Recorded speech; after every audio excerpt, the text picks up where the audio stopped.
हम बहुत बहुत स्वागत करते हैं, अभिनंदन करते हैं।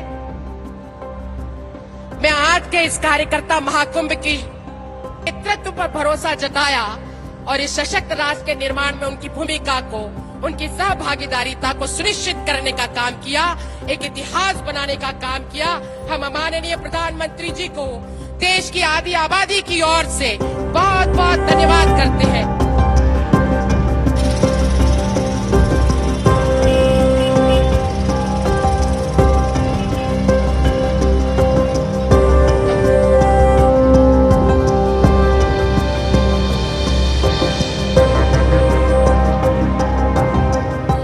धन्यवाद है, शुभकामना है।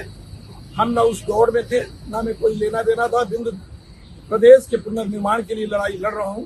वो लड़ाई मैं लड़ूंगा और तब तक लड़ूंगा जब तक बिंद प्रदेश का पुनर्निर्माण नहीं होता। मैहर जिला बना है, बिंद प्रदेश भी बनेगा।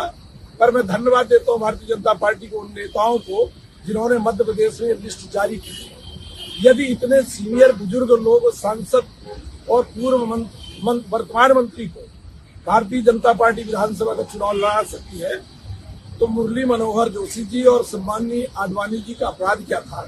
उनको क्यों किनारे कर दिया गया है? ये भी सोचनीय विषय है। जब सांसद विधानसभा का चुनाव लड़ेंगे और विधायक सरपंच का फिर चुनाव लड़ने लगे, युवा राष्ट्र, युवा देश की कल्पना करने वाले इन बुजुर्गों को लोकसभा से विधानसभा भेज रहे हैं। इसके लिए मैं उनको बधाई और धन्यवाद देता हूँ।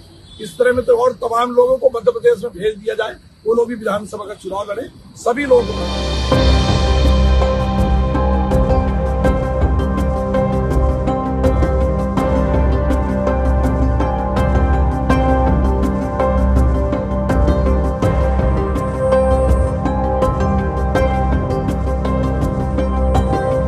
जनता जनार्दन हमारे पक्ष में है, लेकिन मेरा टिकट कटा तो कटा क्यों? इस बात की जांच करने के लिए तो मैंने स्वयं पार्टी नेतृत्व से निवेदन किया है। अब देखिए क्या निर्णय होता है। इसको मैं एक षड्यंत्र की सफलता के रूप में लेता हूँ कि कोई न कोई षड्यंत्र हुआ और कोई न कोई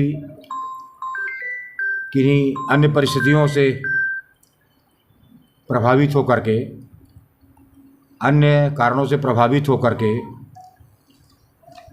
मेरा टिकट काटा गया है।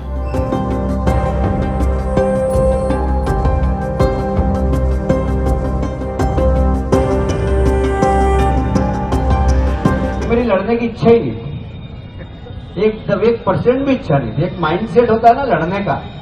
अपने को तो जाना, भाषण, अब बड़े नेता हो गए, अब हाथ जोड़ने का जाएंगे तो भाषण देना और निकल जाना, भाषण देना और निकल जाना, ये सोचा था हमने। तो हमने तो प्लान यही बनाया था कि रोज 8 सभा करनी है, 5 हेलीकॉप्टर से और 3 कार से। इस प्रकार रोज 8 सभा करनी है इस पूरे चुनाव में, और ऐसा प्लान भी बन गया था। पर आप जो सोचते वो होता क्या? भगवान की जो इच्छा होती वही होता है। तो भगवान की ऐसी इच्छा थी कि मैं चुनाव लड़ूं, एक बार फिर से जनता के बीच में जाऊं। तो ईश्वर की इच्छा थी, तो मैं एक बार फिर से उम्मीदवार। मुझे अभी भी विश्वास नहीं हो रहा है कि मैं उम्मीदवार हूं। सच कह रहा हूं मैं, मेरे को लग ही नहीं रहा है कि मुझे टिकट मिल गया और मैं उम्मीदवार बन गया।